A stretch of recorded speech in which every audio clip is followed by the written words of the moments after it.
క్యూనియన్ న్యూస్కు స్వాగతం. నిజామాబాద్ జిల్లా ఆర్మూర్ పట్టణంలోని కృష్ణవేణి ఉన్నత పాఠశాలలో బోనాల సంబరాలను బుధవారం ఘనంగా నిర్వహించారు.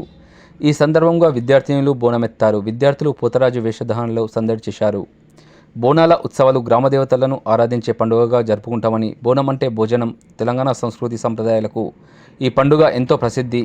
ఈ కార్యక్రమంలో పాఠశాల ప్రిన్సిపాల్ మహమ్మద్ మిన్హాజ్, పాఠశాల డైరెక్టర్లు నాగేశ్వరరావు, విజయ్ కర్తన్, మోపిన్ జాబ్రీ మరియు అధ్యాపక బృందం తదితరులు పాల్గొన్నారు. ఎప్పటికప్పుడు వార్తలను వీక్షించేందుకు Q9 న్యూస్ ని సబ్స్క్రైబ్ చేసుకోండి, లైక్ చేయండి, షేర్ చేయండి.